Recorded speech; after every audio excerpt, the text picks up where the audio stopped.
భాగ్యాన్నయితే భద్రావతి గుడిలో కలుస్తూ ఉంటుంది.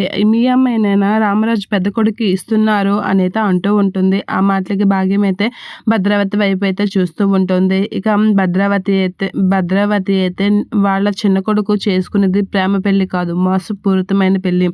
మోసంతో నా మేనకోడల్ని పెళ్లి చేసుకుని నగల కోసము పెళ్లి చేసుకున్నాడు, డబ్బు కోసమే పెళ్లి చేసుకున్నాడు అనైతే చెప్తూ ఉంటుంది. అలా చెప్పగానే అయితే భాగ్యం షాక్ అయ్యి అలా చూస్తూ ఉంటుంది. ఇక మా అమ్మాయి నగలతో ఇచ్చేస్తారు, తర్వాత మీ అమ్మాయిని వాళ్ళ పెద్ద కొడుకుని ఇచ్చారంటే తర్వాత డబ్బు కోసం మీ అమ్మాయిని వేధిస్తారు అని చెప్పేసి అయితే అంటూ ఉంటుంది భద్రావతి. అలా అనేసరికి భాగ్యం వాళ్ళ ఆయన అయితే షాక్ అయ్యి అలా చూస్తూ ఉంటారు. ఏంటి ఇలా చెప్తుంది ఏవిడా అని అయితే చూసి షాక్ అవుతూ ఉంటారు. ఇక భద్రావతి అయితే రామరాజు గురించి చాలా బ్యాడ్గా చెప్తూ ఉంటుంది భాగ్యంకి. ఇక షాక్ అయ్యి అలా చూస్తూ ఉంటారు. మీరు ఇప్పుడే మీ కూతుర్ని ఇవ్వకుండా మేల్కుంటే మంచిది, తర్వాత మీ కూతుర్ని మిమ్మల్ని వేధిస్తారు డబ్బు కోసం అని చెప్పేసి అయితే అంటూ ఉంటాడు. ఆడు మీరు అనుకున్నంత మంచివాడైతే కాదు రామరాజు అని చెప్పేసి అయితే భద్రావతి అంటూ ఉంటుంది. ఆ మాటలకి భాగ్యం అయితే షాక్ అయ్యి అలా చూస్తూ చాలా సీరియస్గా అయితే వాళ్ళ ఆయనతో పాటు రామరాజు దగ్గరికి అయితే వెళ్తూ ఉంటుంది. అలా